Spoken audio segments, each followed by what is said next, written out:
And we're late. We're late and we're live.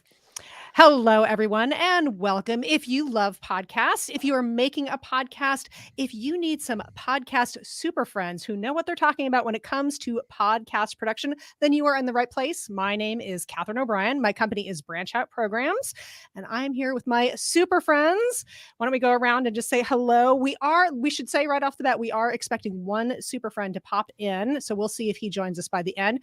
Johnny, why don't we go ahead and start with you? Howdy, howdy. I am Johnny Podcasts. I am a podcast producer from Fort Worth, Texas, and I love making podcasts. Matt Cundill. The Sound Off Podcast Network is located up in Winnipeg. I produce a number of podcasts at varying degrees, some from beginning to end, and other ones will just put a little finishing touches on some of the audio. But we've been doing podcasts since 2016, and like Johnny, we love it.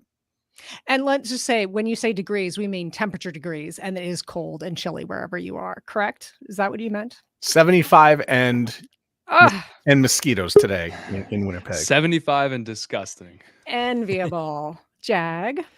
Jon Gay, Jag in Detroit Podcasts. I believe that nobody knows your story better than you, and I can help you tell it. I edit podcasts, I create podcasts, and I even co-host podcasts. And like everybody before me, love the industry and happy to help and share whatever knowledge I can in the group today.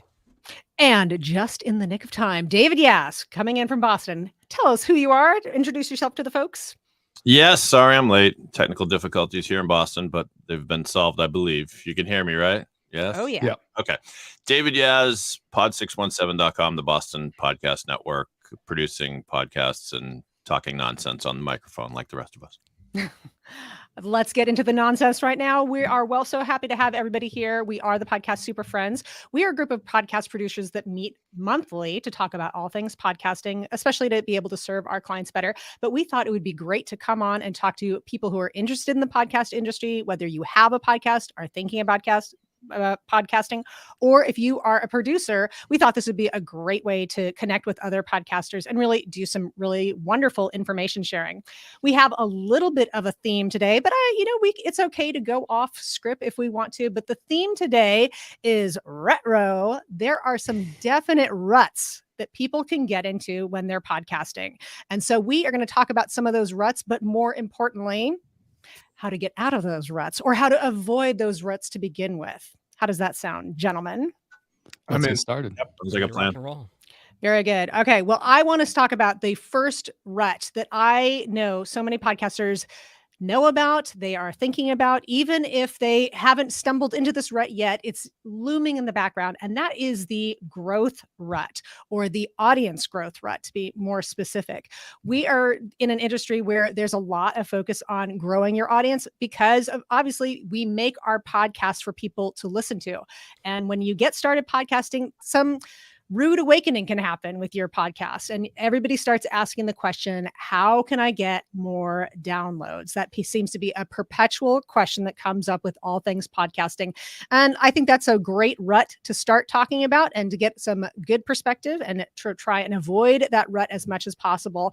And I thought, Johnny, I wanted to start with you because in your great newsletter, you just recently wrote about the summer slump. And the summer slump, I think, is related to the sort of the audience growth rut. Can you talk a little bit about the summer slump and what people should be looking out for? Yeah, the summer slump is something that we all talk about, and I don't think it's really written down anywhere. And it's not like an established canon in the podcasting world, but we've all seen it. All of us, the five of us we work with, probably combined, in the triple digits worth of clients. And we have access to all of their metrics, their downloads, and for whatever reason, June through August, the downloads just go down. It doesn't matter if you have a huge podcast or you're just starting out.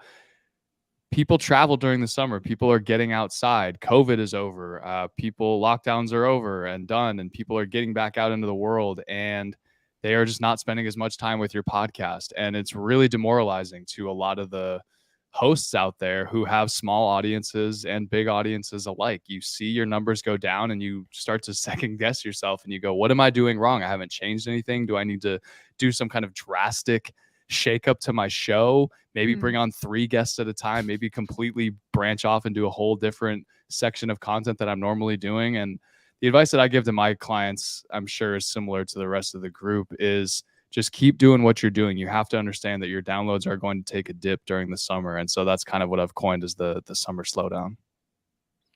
Yeah, I think this is a good reminder too, is that when you are like a super fan of podcasts, like most of us here are, our habits don't necessarily reflect the audience habits. So for example, I often find that I'm doing things that are counterintuitive to what the general podcast listening audience is doing. So for example, for me, when I'm traveling, that's when I'm listening to podcasts more. That's when I'm trying to discover new podcasts that I don't have in the rest of my regular repertoire. And, I find myself listening to more and more podcasts over the summer, but that's not what everybody else is doing. Right. So it's like, I can't look at what's happening in podcast listening and think like, oh, well, I'm listening to a lot of podcasts, so everybody else must be doing it too.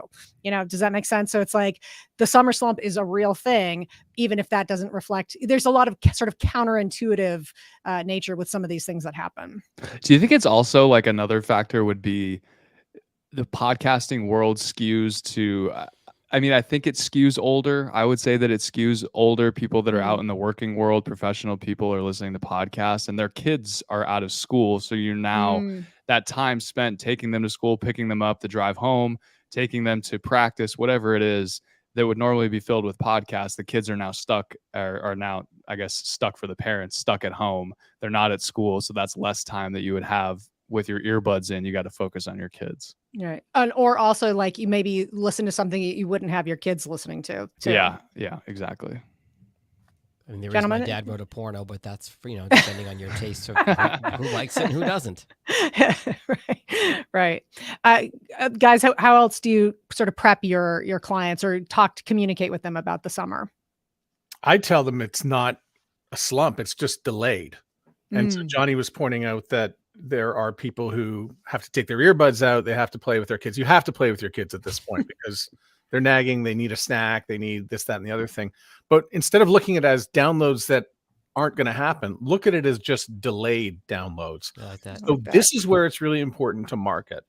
You got to get back on your Twitter, your LinkedIn, and you have to stay on your schedule and kind of double down on marketing. You may want to post a little bit more. If people are missing weeks, maybe post about last week's episode and the episode from the week before and change up the marketing strategy throughout. This is short attention span theater in the summertime. Podcasting isn't the only form of media that goes through this. In radio, there are morning shows that go for long vacations.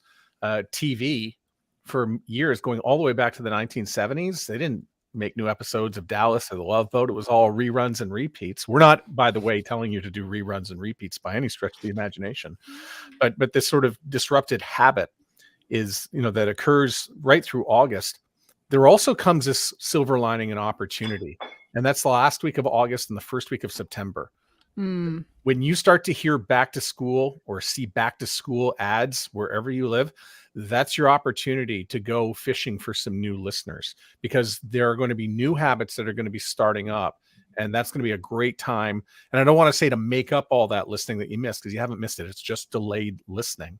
But you get to go and recapture it again around back to school time. As soon as you see that Staples, it's the most wonderful time of the year commercial. It's time. It's go time. Matt, you said something earlier every year, by the way. Yes. You said different marketing strategies. Off the top of your head, do you have any like specifics to one platform? Like if you were just posting exclusively to LinkedIn, how would you change up your marketing strategy for someone to kind of take away from this and put it into practice right now? Well, there's two things you can do. One is to double down and to do an extra post. Okay. And maybe that extra post is going to be look back through your library over the last 6 months. And maybe there's an episode that performed really well 4 or 5 months ago that you want to bring back and remarket to the audience. Maybe they want to listen to that episode. Maybe it's at the beach or they get a little bit of time at the lake. Bring back something that worked 4 or 5 months ago. It's actually something we should be doing all the time. A lot of us don't do it. We always work week to week, but this is the opportunity to go back and pull out some gem that you had and say, hey, this is one of our most popular episodes. Right. And who doesn't want to listen to the most popular episode from a podcast that they're thinking about following? I'll say this on the other side of it, from the guest side of it. Matt had me as a guest on his podcast quite a while ago now. Every once in a while, I'll get a notification on Instagram that episode is being promoted, and I hope I wasn't your most popular episode. I don't think I was, but Matt and his social media team with their clients, they do such a good job of repurposing content and advertising it. And I talked about my transition from radio to podcasting, and there's always a new angle on it. I'm always notified that I've mentioned in their story that he's still promoting these episodes perpetually. It's a great example. Yeah, I have a client that makes a habit of doing he calls them the in case you missed it posts. And so he'll do in case you missed it. Last month I had on this great guest. The way people listen to podcasts, to pick up on Matt's point, is a lot different than the way they consume other things. I do a music nostalgia podcast, and we normally get on any given day, like 150 downloads is a pretty good day. And then throughout the course of the week, people will pick up on this weekly podcast. But I just noticed that the last one we post, we got like 250 downloads on a single day. That's actually a great day for us. I took a look, and only about half of them were of the most recent episode. So that's 120, but whatever. A lot of people were clicking on the old episodes. So podcasting does, you've got a library of content, and you can, sometimes it might be inspired by something in the news, I don't know, there's some celebrity divorce, and you talked about a celebrity divorce 8 months ago. In case you missed it, we talked about this 8 months ago on this great episode, and take a listen. So, or you tie it directly to, this is where keeping in touch with your guests is so important. I like to follow a lot of the people that I do podcasts with on social media to see what they're up to. And this is a great way to pick which episode you want to promote. You can kind of piggyback off of, I guess, the buzz that's one of your former guests is getting. If they are, get hired to a new role, they release a new product. If they're like, I do a lot of the podcast in kind of the business world. So if they get, promoted to a new role, move to a new company, release a new product, something happens that creates a lot of buzz on social media, you can kind of tap into that and be like, hey, by the way, John Smith is in the news, and we actually had him on our podcast 3 months ago. Here's a recap of that episode. You can kind of get a deeper dive into his life while he was building this product or whatever he was doing. Even at LinkedIn has those work anniversaries. So-and-so is celebrating 5 years at this position. Oh, well, I had him on the podcast a year ago. Take a listen. To Johnny's point about relevant content, this is where keywords can be so useful, and when you include them in your show descriptions and also transcripts, if you're able to do so, because if you have something that is going to be relevant down the road, if you have all that information documented in your keywords, in your show notes, in your transcript, if somebody's searching for a topic that pops up into the news weeks, months, years later, you want to rank in their Google results for your podcast. That's why transcripts and show notes are so important. Absolutely. And, before we move on from this, Matt said something that I think is really pertinent for people who are doing seasonal shows. That first week of September, or just the end of August into September, that's kind of like second new year for people. Yes. Is that people are programmed to think of that as a second new year. It's before we start heading into the holiday and the end of the year. So if you're launching, August, speaking of summer slumps, maybe August is the time when you really buckle down and do a bunch of episodes to take you through that second new year and going to the next season for your podcast. Catherine, if I could make one other point on the audience, please. Sorry to interrupt you. Also keep in mind, if you have an audience slump, think about what your goals are for your podcast. Your goal might not be as many listeners or as many clicks as possible. Your goal might be to use your podcast as a branding tool. Your goal might be to reach a specific segment of the population. For example, one of my clients is the National Bone Marrow Transplant Link. Their target audience is bone marrow recipients and the people who take care of them. They have a cap by nature on how many people are going to listen to that show. It's only going to be a specific subset of the population. Yes, talk about niche. Yeah, exactly. So you may hit your peak in terms of your potential audience. So think about the purpose of your podcast, and don't be discouraged if you don't have 1 million downloads. That might not be the main point of why you're doing the podcast. Yeah. And I mean, on a logistic sense, you probably don't need 1 million downloads for that. And it might be distracting from your goal, your mission goal there too. Matt, I know you had something about seasons. Yeah, if you do take the summer off for your podcast, that's fine. But can you let people know that you've taken the summer off for your podcast? So maybe Yeah. you want to leave a message in the RSS feed saying, okay, we're going to be back last week of August, first week of September with brand new episodes. That way you can set a date. You can also leave it in the description field.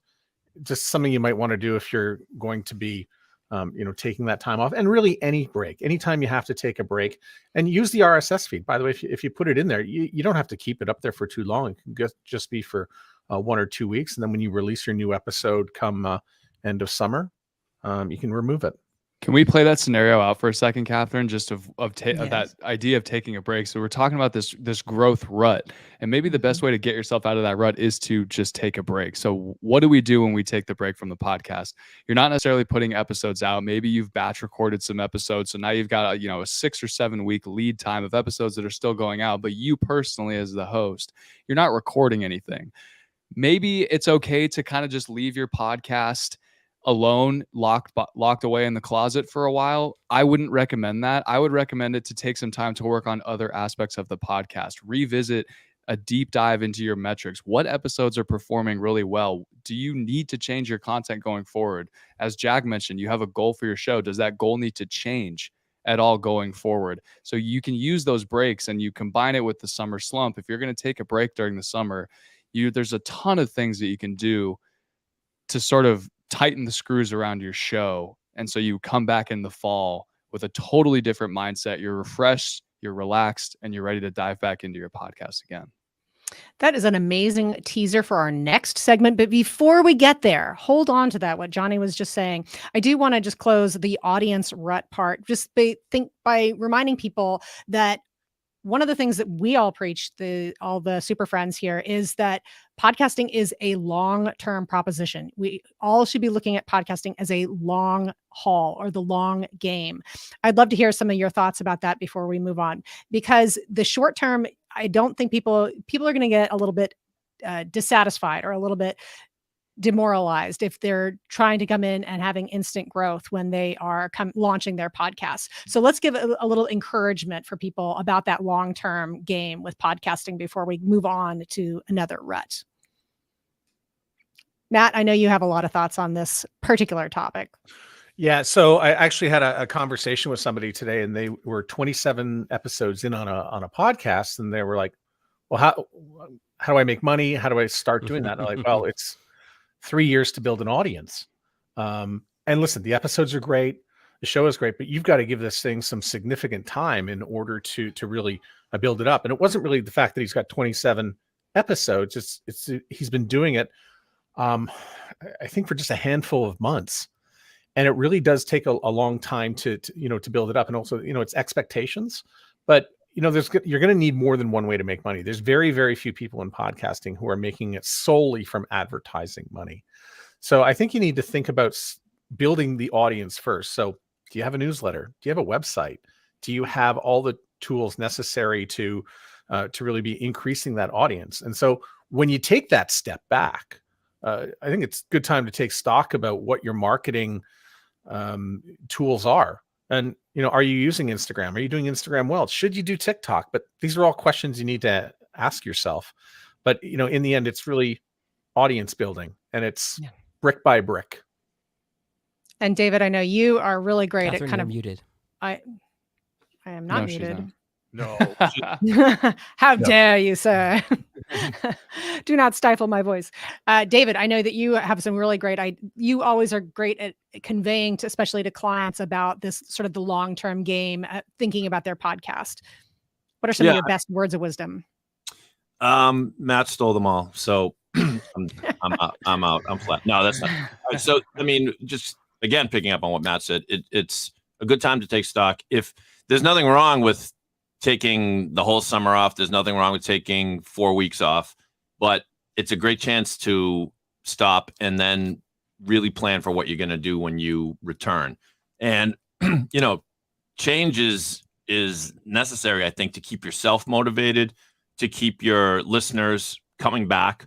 And you don't want to change, pardon me, the vision of the show or necessarily the angle of the show. But there are so many different things you can do. You can say, next time we're going to change, pick maybe three things. We're going to do a new intro to the show. The first 5 minutes is going to be more compelling. It's going to bring, we're going to get people to the guest quicker. We're going to do a segment of icebreaker questions that we've never done. You come up with a clever package for that or whatever. And then maybe we're going to market it a different way. We're going to go to every episode. We're going to have, 2 posts on LinkedIn during the course of the week highlighting this episode with, this video promo or something. So pick a couple things that you're going to change that will, continue to engage your listeners, but also make it sort of more enjoyable for you, because you got into it to be successful. But if you're not enjoying it anymore, then, your listeners can get burned out. You can get burned out too. Yeah. Okay. So we could keep going about audience growth, rut, because it is so prevalent and it really is always rumbling in the background for every podcaster. But I think we should put a pin in that and go on to our next rut that we want to tell people about and help them get out of it or stay away from it. And that is the content rut. Now, David and Johnny have both sort of gave us a little scintillating teaser for that topic. And that, let me describe first what the content rut is. When you launch a podcast can become a content monster. You've got to have ideas. You've got to have guests. You've got to have all the stuff that you're putting into your show that you get down there and then put out to your audience, whatever schedule that you have, whether it's weekly, whether it's for your season. It's consuming all of your ideas all the time. So one of the problems with that, though, is that you can get, as a podcast maker, you can get a little bit in a rut because there's so many other things about your show that you're just kind of putting on autopilot.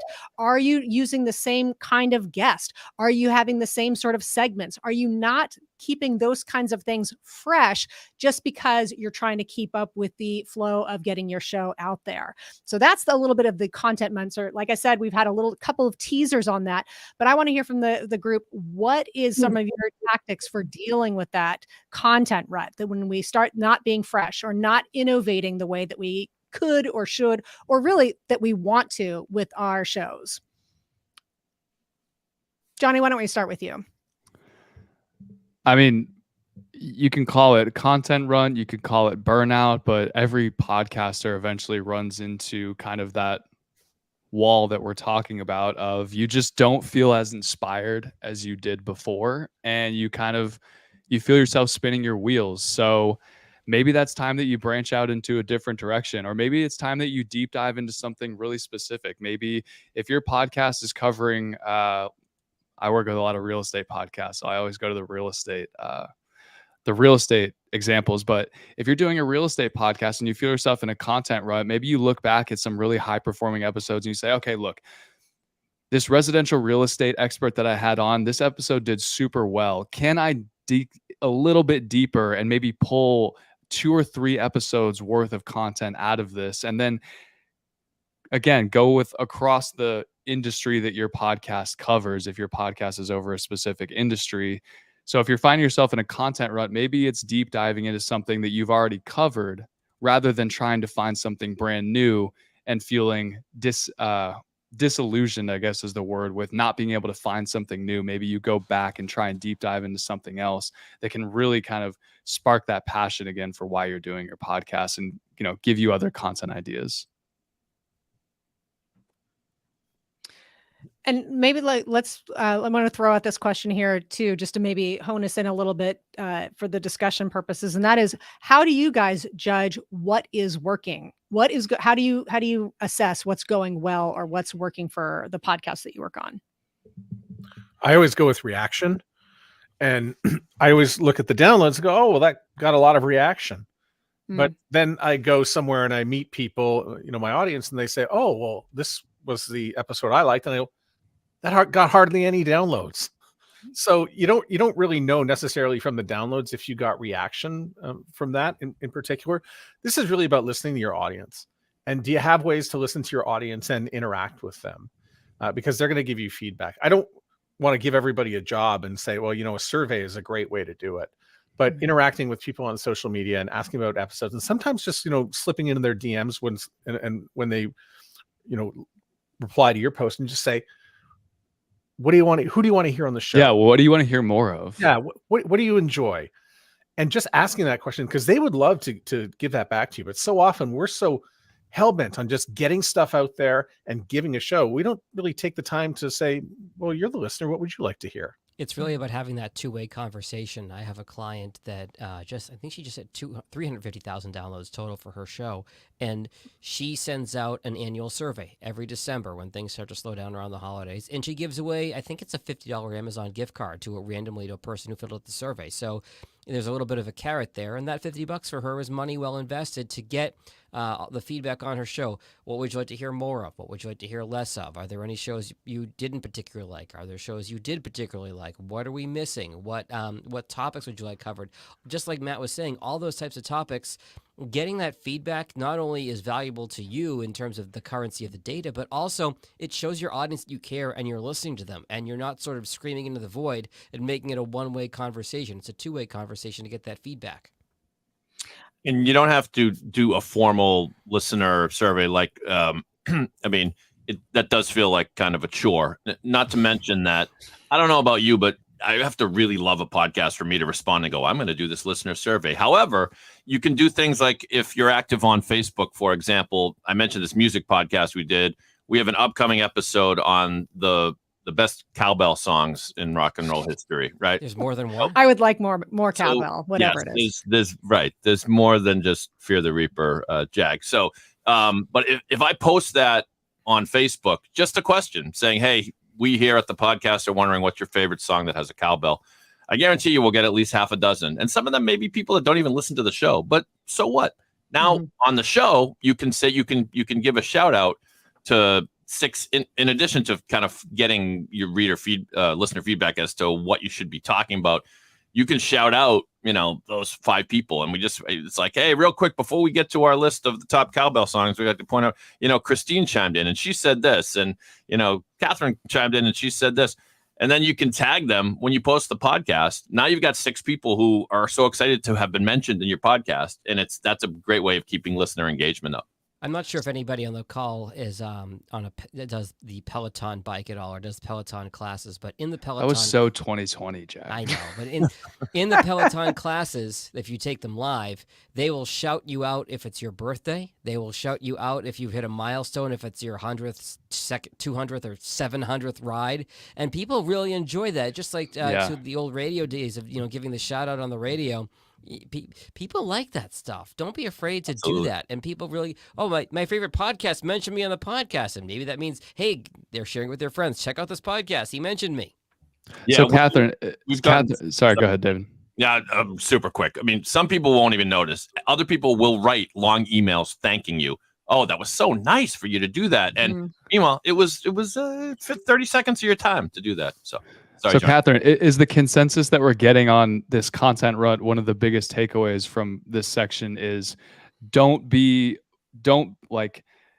all this unnecessary pressure on yourself that you now have to, because you're the host and the founder, I guess, of this podcast, you now have to come up with all the ideas to get yourself out of this content rut. You should look as an avenue to rely on other people, rely on the people that listen to your podcast, that engage with you on social media. Just cast that net out there. Is kind of the whole, summed up in one sentence. Yeah, I agree. And also, to Matt's point, is that when using audience engagement as a guide is a great way to assess how your show is doing. And I've had the frustrating experience too, where the most impactful, meaningful episodes that I've been a part of are often the ones that don't have the downloads that we were hoping to get. But that's okay, because it is fulfilling something else, especially if it does have an impact or if it does have a lot of meaning to it for somebody specifically, that is its own reward. And, that is, in a lot of ways why we're in podcasting. But I will say this too, is that if you would like audience engagement, you got to make sure that there's a path by which your audience can engage you, whether it is through social media, whether it is through having your email address on the show notes. Tell them how to find you. Tell them how you would like them to engage, and then respond that way in kind. And do that at the end of the podcast, not at the beginning, because if it's a business transaction, if you come on the podcast and someone's listening to you who doesn't know you from Adam, and you start saying, here's my social media, here's my email, here's my phone number, here's my website, what, as a listener, why would I bother? I don't know you. You haven't given me anything of value. value. If you give me good content for a half hour, 45 minutes, however long it is, you then have the license to say, hey, if you enjoyed the content and want to reach out and connect with me, here's how to do it. Don't ask for something before you give your audience something. It's also a good experiment in finding who your super fans are, your most dedicated listeners, because the people that love your podcast the most, they're going to listen through to the entire episode, if not 85, 90% of it. Yeah.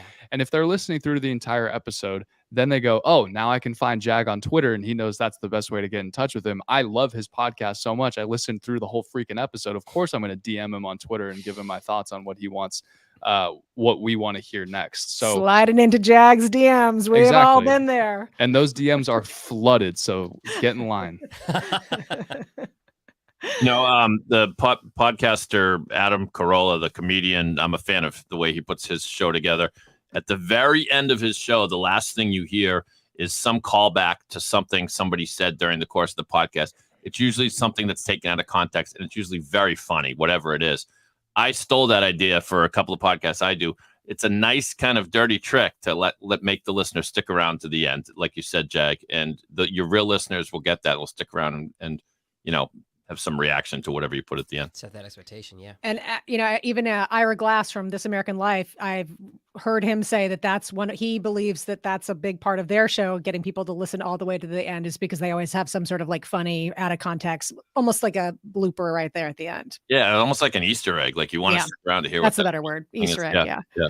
Okay, and I'm just going to put a vote because I love to check show notes. I think I'm the only person in the United States who checks show notes for links to things that I want, but I like to have a way I can get their social media, or to email them or contact them there through Let me show ask notes. you this as a podcaster, even if you are in the minority, Catherine, would you rather someone not click your show notes or someone click your show notes looking for something that isn't there? Absolutely, always put all your links in the show notes. I agree. Thank you. For just even if it's just my benefit or for everybody else, Johnny. People are doing stuff while they're listening to your show. They're driving, they're at the gym, they're doing house chores. I mean, no one's scrolling on their phone. No one, like, as I hear DM me on Twitter at Jag in Detroit, I got to write this down. I'm not going to remember that. There's so many different things going on. Oh, I could just scroll right to the show notes, DM me on Twitter. Boom, there it is. Click. Here's my feedback for the show. It's amazing. Don't change anything. And it really is, in the show notes, to your point, Johnny, a valuable resource. If you have a visual for somebody in the podcast and you're trying to explain something that doesn't just come across well in only audio, hey, there's a graph of this on this website, or hey, I explained this in detail on my website. If you want more information, the link is right there in the show notes. Like, I work with a lot of financial advisors. Sometimes they talk about facts and figures, something you could not follow an audio only listening in a car. But hey, you want to see what this graph looks like? Links in the show notes for you to check out, when you're not driving. And that can get super creative. I remember doing one episode where the host was describing what's called the barbell theory in real estate. The barbell meaning one end of the barbell is this cluster of very active neighborhoods, and then other really active neighborhoods on the other side of town. What's that main street in the middle? And even as I'm describing it with my hands and the people listening, you can't figure that out. So I went into Google Maps. I found the neighborhoods that he was talking about, and I was actually able to draw a barbell in Google Maps, connect the barbell together, save it as a link, and put that link in the show notes. Oh, wow. I have no idea if anybody ever looked for that, but the one person that was like, what the hell is he talking about, finds it in the show notes and clicks that. There's so many things that you can do adding that visual component to it. Matt, I want to draw you back into this conversation here. And one of the things I notice about some of the shows that you work on, especially including your own show, the Sound Off is that you are great about experimenting with different formats. So like with Sound Off, you've got a narrative portion as well as interview portion. Can you give us any tips on keeping the format fresh in the podcast? Yeah, so that comes back to the writing. So most of the episodes are interview and a little bit of narration, but sometimes I think people really like lots of narration. So maybe instead of, I'll just, divide an interview into two. Here's A, here's B, here's C. That's very cookie cutter. And I've been doing that a lot. And I guess what I see the downloads sort of inching down a little bit and a little bit less engagement. It comes back to writing. And so maybe I should be writing more and really telling people's stories. So I've got an interview coming up with Ariel Nissenblatt. Well, she's got a big backstory. And maybe I should be narrating into that maybe 4 or 5 times instead of normally just twice. So that's a way just to keep re-engaging the audience and giving little tidbits. So if something isn't working, whether it's on the radio or in podcast or any form of audio, or it really does come down to your writing. So how can you write into the show to engage the listener a little deeper? And that's something that takes a little more time. And as I was thinking about it today, I'm like, yeah, I'm going to have to, pick up my writing and create and produce just a little bit tighter and for shorter segments during the podcast. On the rare occasions where I've tried that, Matt, the reason why I don't do it is probably because we all can be lazy. And it's like you get done with the interview and you're like, oh, now I got to go back and write all these little vignettes. The times I've done them well is go back. It helps, I think, to transcribe the podcast and then find 3 spots where you can just go in and sort of preview what's coming up next. And maybe it's as simple as just talking into your microphone and just almost extemporaneously. That way it doesn't become such a chore in your brain. Like I got to write this and edit it and everything. That might accomplish it. So, but I'm going to try that more often, Matt. I think it's great. Alec Baldwin's podcast. I don't know if he does it anymore. We all know he's, kind of taking a break from things. But his was really simple. But he would say, but it would bring you in and be like, Jerry Seinfeld started as a young man who got cut from his little league team, and then and it sort of brings you in. It's like, oh, now I'm excited to hear what's coming next. And there's kind of sorry, go ahead, Jack. You're almost taking your audience by the hand and leading them through the interview as a sort of a trusted guide. You're their interview Sherpa, if you will. And in terms of what David said about it being, you kind of dread, oh God, I just finished that interview. Now I got to go back and the more that you do that type of podcast, and I'm sure Matt has gotten to the point to where he'll be listening to what the guest is saying and mentally take a note or physically take a note to save time. This is where I'm going to jump in and drop some commentary because we're about to transition to the next segment. As you get more experience and more comfortable behind the microphone, you kind of just pick up on those things and it just becomes a skill that you develop over time. Or just have a pad and paper right next to you, 25 minutes, 22 seconds, plus sign. That's where you're going to go back in and drop something in. So you can make it a lot easier on yourself. So don't look at that of, podcasters out there, if you're dreading sort of this giant brick wall of, oh my God, I got to add something else into just interviewing this person, you can make it, life easier for yourself by doing those things. Quick side note, if any of our audience uses the Rodecaster Pro to record their podcast, there is a little flag button on the display that if you wanted to mark a certain piece of the audio or a certain timestamp in the audio, you hit that button, and then all you've got to do is pull one of your blank tracks, like Mic 4 or something like that, and the track will only be those marks. You can line it up and say, okay, I marked at 10:06 and 13:12 and 17:09, and that's an easy cheat way to do it if you have a Rodecaster Pro. Is that a good transition into tech?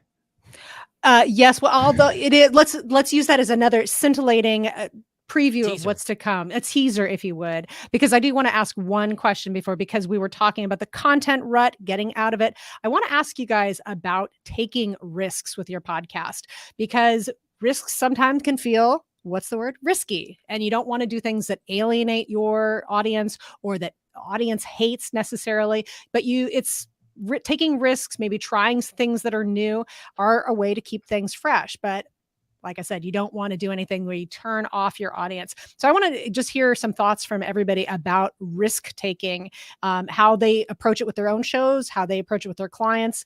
Is that even a part of the conversation?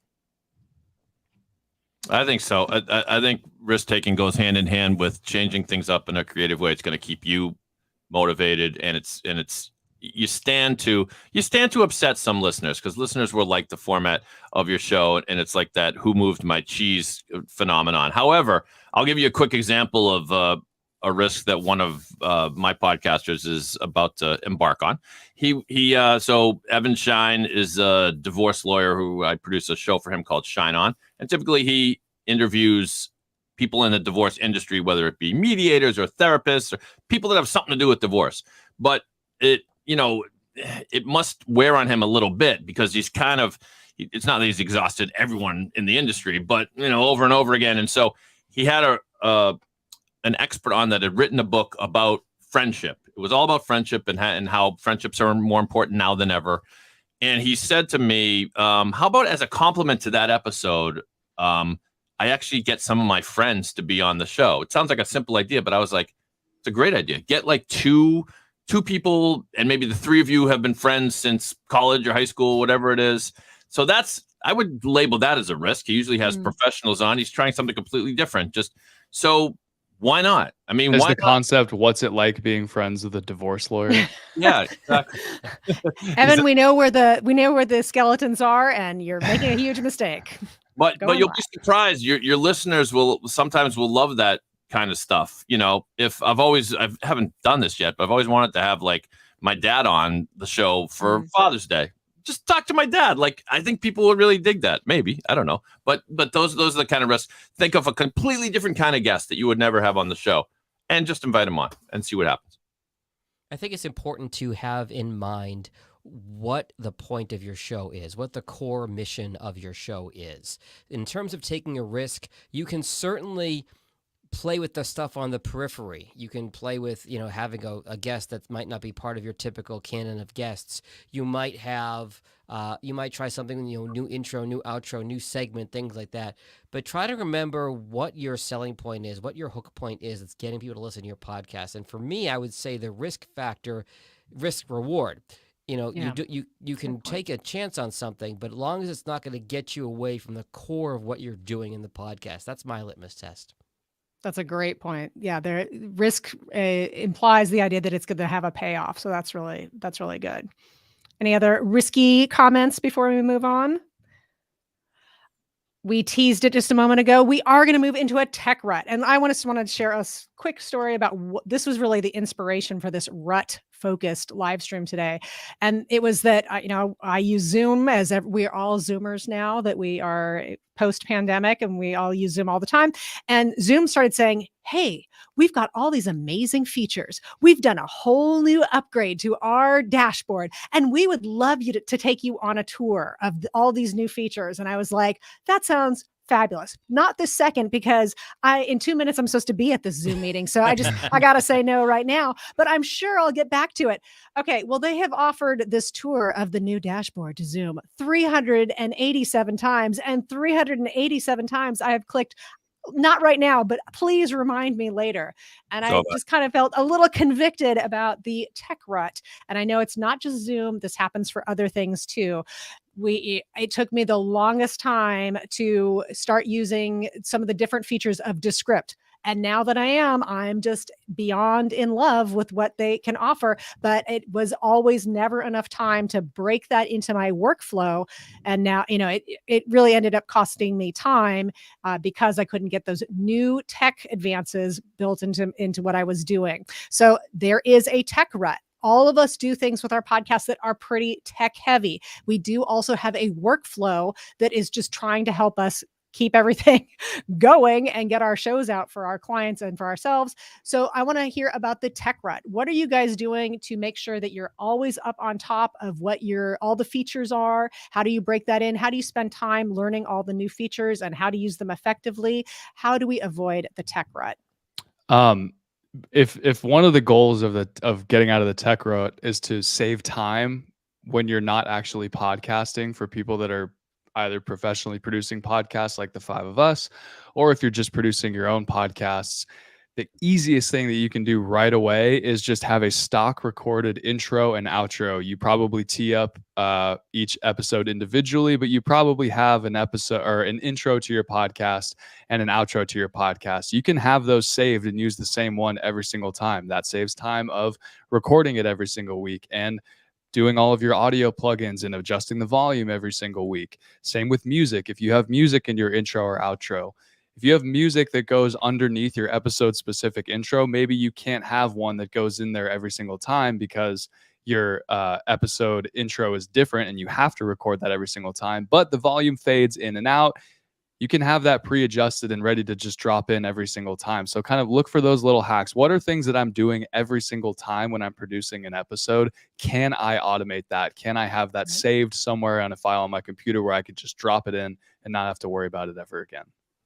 That might be when you're writing your show notes. You might have a stock set of links you put in your show notes. Maybe you save that in a Word doc and it's copy paste. Same idea. A quick dovetail off of this. So, we talked about ruts, and on the tech side, sometimes if you're in a rut as a podcaster and you need to freshen something up, sometimes a new piece of equipment. I know not everybody's an audio geek like most of us are, but sometimes, and that gives me a chance. I wanted to ask Johnny about this for the benefit of our listeners. The microphone that you can see, or that we can see, that if you're listening to us later on the podcast, Johnny has. For a while now, I have recommended either a high or low end microphone to my clients in terms of price point. The Samsung Q2U or ATR 2100X is going to run you between $70 and $100. It's a great mic. On the high end of things, the Shure SM7B or the RE20 is going to run you $400 or $500, but Shure has a middle of the road microphone. If Johnny, can you just mention that right now? It's Shure MV7, right? This is the MV7 XLR only. So Shure has released sort of budget-friendly XLR or budget-friendly versions of the SM7B. It's called the MV7. You can get it in the XLR only version, which is the one I'm using, or you can get it with a USB attachment as well.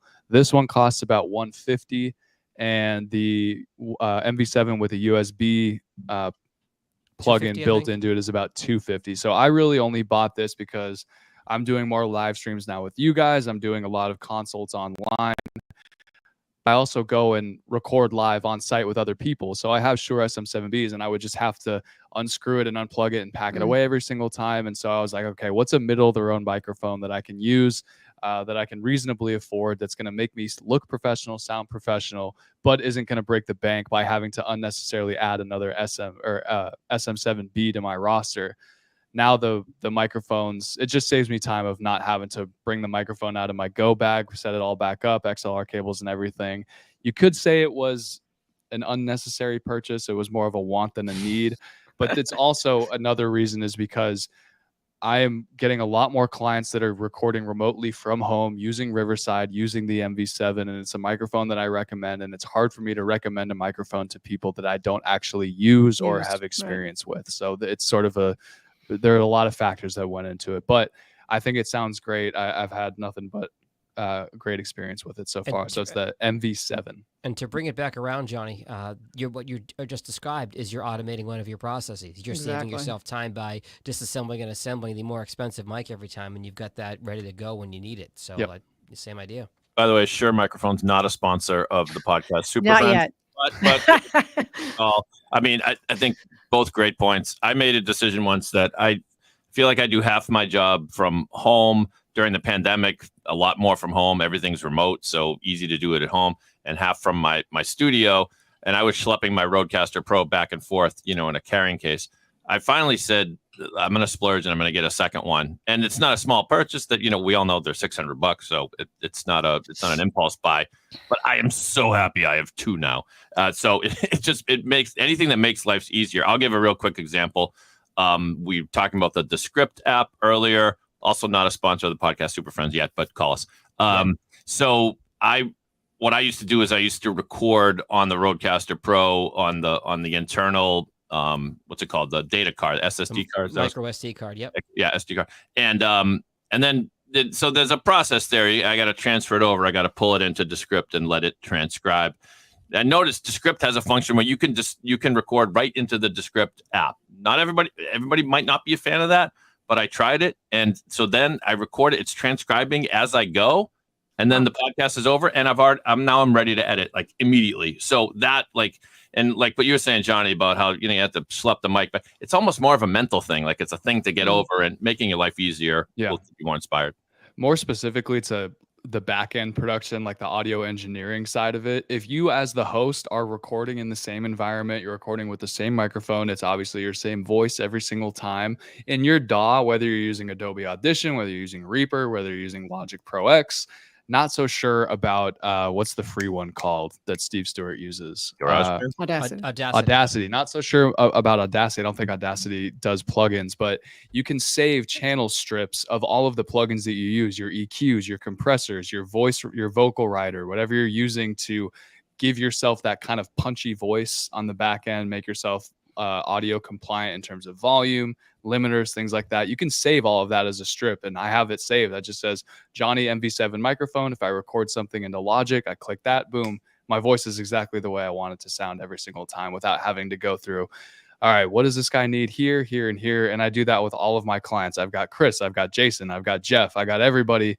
They all record in different environments, different microphones, and that saves me so much time. Obviously, you know, environments change, things like that. And in that case, yes, someone will require a little bit more attention, but in the most case, it saves me a ton of time of having to put in the plugins manually that I already know need to go in there.